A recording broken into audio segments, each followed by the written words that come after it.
ইরানে মার্কিন হামলার পরিকল্পনায় অনুমোদন দিলেন ট্রাম্প।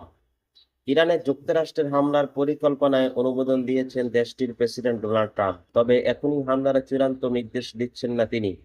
মূলত ইরান শেষ পর্যন্ত তাদের পারমাণবিক কর্মসূচি পরিত্যাগ করে কিনা এটি দেখতে অপেক্ষা করেছেন তিনি। ঘনিষ্ঠ সূত্রে বরাত দিয়ে বৃহস্পতিবার 19 জুন এক প্রতিবেদনে এই তথ্য জানিয়েছে প্রভাবশালী মার্কিন সংবাদ মাধ্যম দ্য ওয়াল স্ট্রিট জার্নাল। সংবাদ মাধ্যমটি বলছে, মার্কিন প্রেসিডেন্ট ডোনাল্ড ট্রাম্প মঙ্গলবার রাতে তার শীর্ষ উপদেষ্টাদের জানিয়েছেন তিনি ইরানের বিরুদ্ধে সামরিক হামলার পরিকল্পনায় অনুমোদন দিয়েছেন, তবে এখনই হামলার চূড়ান্ত নির্দেশ দিচ্ছেন না। ইরান শেষ পর্যন্ত তাদের পারমাণবিক কর্মসূচি পরিত্যাগ করে কিনা সেটাই দেখতে তিনি অপেক্ষা করেছেন।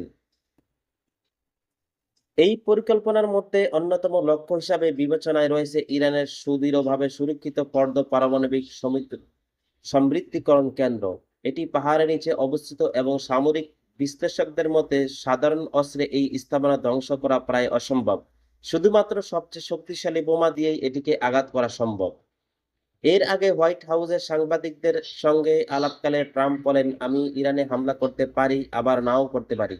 তিনি আবারও ইরানের প্রতি নিঃশর্ত আত্মসমর্পণের দাবি পুনর্ব্যক্ত করেন এবং বলেন, আগামী সপ্তাহটা খুব গুরুত্বপূর্ণ হতে যাচ্ছে, সম্ভবত এক সপ্তাহেরও কম সময়ের মধ্যে। এর আগে ইরানের সর্বোচ্চ নেতা আয়াতুল্লাহ আলী খামেনিকে বলেন, ইরান কখনোই আত্মসমর্পণ করবে না এবং যুক্তরাষ্ট্র যদি সামরিক হস্তক্ষেপ করে তবে তার ফলাফল হবে অপূরণীয় ক্ষতি। এমন অবস্থায় গত কয়েকদিনে যুক্তরাষ্ট্র মধ্যপ্রাচ্যে সামরিক শক্তি আরো বাড়িয়েছে। যুক্তরাষ্ট্রের নৌবাহিনী তৃতীয় একটি ডেস্ট্রয়ার প্রবেশ করেছে পূর্ব ভূমধ্যসাগরে, আর একটি দ্বিতীয় এয়ারক্রাফট ক্যারিয়ার স্ট্রাইক গ্রুপ পাঠানো হচ্ছে আরব সাগরের দিকে।